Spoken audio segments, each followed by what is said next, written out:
아니, 어제 그 이창수 서울중앙지검장, 사실 검찰총장 다음에 주요 보직이거든요. 서울중앙지검장. 그리고 그 밑에 4차장, 서울중앙지검의 4차장, 다음에 반부패수사 2부장. 이 세 사람이 사의를 표명을 했어요. 봤더니 김건희의 도이치 주가 조작 사건을 직접 수사하거나 수사 지휘 라인에 있는 사람들이 다 사의를 표명한 거예요. 이 세 명이 누구냐? 작년 12월 5일 날 민주당과 조국혁신당이 연합을 해가지고 탄핵소추안을 의결했던 그 검사들이거든요. 아니, 그때 검찰의 반응이 아주 야당을 거세게 공격하는 입장문을 내놨어요. 그 내용이 뭐였냐?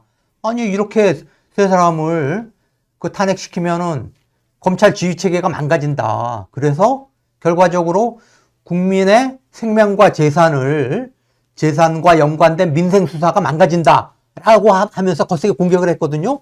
그런데 지난 3월에 헌법재판소에서 이게 뭐 탄핵까지 시킬 정도로 아주 위법하지는 않았다. 이 세 사람의 어떤 수사와 김건희 도이치 모터스 주가 조작 사건에 대한 어떤 수사 지휘나 수사가 상당히 의문스럽다. 문제가 있어 보인다라고 사실 판단을 했어요. 그렇죠. 그럼에도 불구하고 이게 탄핵까지 시킬 정도는 아니다라고 봐가지고 이제 기각을 시킨 건데, 아니, 근데 불과 2달 만에 그 세 사람이 다 그냥 나가겠다? 아니, 그러면은 검찰 입장문은 뭐가 되는 겁니까? 결국 검찰 지휘체계 망가뜨리고 민생수사 팽개치겠다는 이야기 아니에요? 걱정됩니다. 아니, 그리고 지금 정권 교체가 될지 모르지만 어쨌든 선거 대선이 지금 13일밖에 안 남았는데 안정적으로 검찰을 관리해야 될 중요한, 서울지검 정말 중요한 것 아닙니까? 그렇죠. 아니, 이 사표를 낸다는 거. 그렇죠. 더군다나 사실은 이재명 더불어민주당 후보를 각종 뭐 성남 FC라든가 수사로 괴롭혔고 사실은 뭐 증거도 전혀 아무것도 안 나온 그런 상황이 있었고요. 더군다나 가장 중요한 김건희, 그렇죠. 윤건희 수사를 담당했던 사람들인데 더 책임감 있게 자신들의 책임을 다해야 되는 것 아닙니까?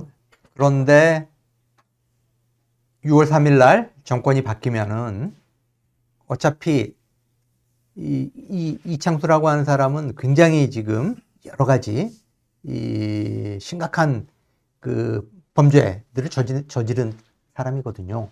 그게 뭐냐? 그 도이치모터스 사건 관련해가지고 당시 이원석 검찰총장이 검찰청으로 소환해가지고 조사해라라고 지시를 했는데 그걸 거부를 하고 경호처 부속총사로 김건희를 몰래 데려와가지고 완전히 황제에 의존을 하면서 경호원들한테 조사하는 검사들의 휴대폰도 다 빼앗기고.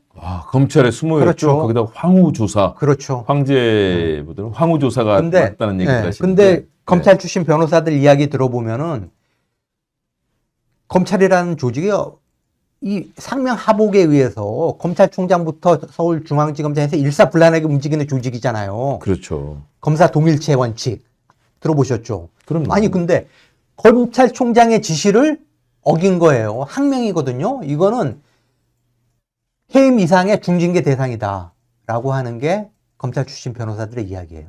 그러면은 당연히 정부가 바뀌면은 감찰을 받을 수밖에 없는 입장이거든요. 이창수는. 그러면 해임 이상의 중징계를 당하면 어떻게 되느냐? 3년 동안 변호사 활동을 할 수 없어요. 그러니까 미리 나간 거예요. 그러니까 그런 해석들이 지금 많이 나오잖아요. 그렇죠. 그 감찰을 피하기 위해서. 그렇죠. 그리고 감찰을 피하기 위한 거죠. 사표를 낼 수가 없는 상황이 돼서 감찰을 받는 것보다는 조기에 나감으로써. 그리고 도이치모터스 주가조작 사건에 대해서는 지금 재수사가 서울고검에서 이루어졌기 때문에 그렇죠. 그 부분에 대한 뭐 항의도 있다, 불만도 있다, 이런 여러 가지 해석이 나오는데요. 항의나 불만이 아니고 네. 자기가 김건희의 도이치모터스 주가 조작 사건을 깔아뭉개고 무혐의를 했잖아요. 근데 서울고검이 재기수사 명령을 내렸지 않습니까? 재기수사 명령이라는 게 뭐예요? 야, 너네 수사 그거 다시 해라는 거거든요. 무혐의 그렇죠. 처분한 거 다시 해. 아니, 그러니까 그게 수사가 잘못했을 가능성이 굉장히 큰 거예요. 잘못됐다는 거죠. 잘못됐기 때문에 그런 그렇죠. 제기 수사가 이루어지는 거지. 그러면은 이창수 서울중앙지검장은 검찰총장에 대한 항명, 다음에 김건희 도이치모터스 주가 조작 사건을 깔아뭉갠 혐의로 감찰을 받을 수가 없고 형사처벌 가능성도 굉장히 농후해요. 그러면은 감찰이 시작되면은 징계가 확정될 때까지 사표도 수리가 안 돼요. 그리고 그게 확정이 되면은 3년간 변호사 활동도 못 해요. 그러니까 빨리 내고 떠나는 거죠. 그렇죠. 남은 길은 여러 가지 형사처벌 그리고 감찰을 통해서 여러 가지 불명예 그렇죠. 그리고 이후 다양한 사법 처리를 받을 가능성이 있기 때문에 그렇죠. 선제적으로 그렇죠. 일단 이 난파선에서 뛰어내림으로써 그렇죠. 자기 자신을 보호하겠다는 거죠. 그렇죠. 근데 야, 너무 비겁한 거 아닙니까? 그렇죠. 비겁한 거죠. 근데 아마 보호가 안 될 겁니다. 그렇죠. 보호가 안 될 겁니다.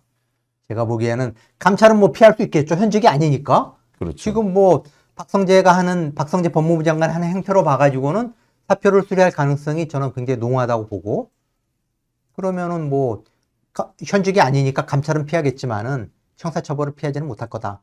저는 그렇게 봅니다. 마지막까지 지켜야 될 인간적인 의리 또 국민에 대한 공직자로서의 도리 모든 것을 버리고 자기 자신이 살 길만을 찾는 난파선에서 뛰어내리는 좀 쥐대라고 하기는 좀 너무 과한 거 아니냐 이런 표현도 하실 텐데 지금 그렇게 느껴집니다. 우리 네. 국민의 입장에서는 분노할 수밖에 없는 예, 그렇습니다. 그동안의 국민들을 완전 아수라장 정치권도 아수라장으로 몰아넣었던 그 검찰공화국의 주역들 예, 사실상 윤석열의 하수인들이 지금 이런 행태를 보이고 있는 거니까요. 그렇죠. 그리고 이제 특히 이재명 후보를 타깃으로 해서 여러 수사를 진행했던 검사들이 지금 좌불안석이다. 그래서 이 이창수 서울중앙지검장과 그 4차장 검사에 이어서 사표 행렬이 줄을 이을 거다라는 지금 예상들이 나오고 있습니다. 참 안타까운 일입니다. 대한민국을 아수라장으로 몰아넣었던 검찰공화국, 검사들의 나라로 만들었던 시기가 이제 저물고 있는 것 같습니다.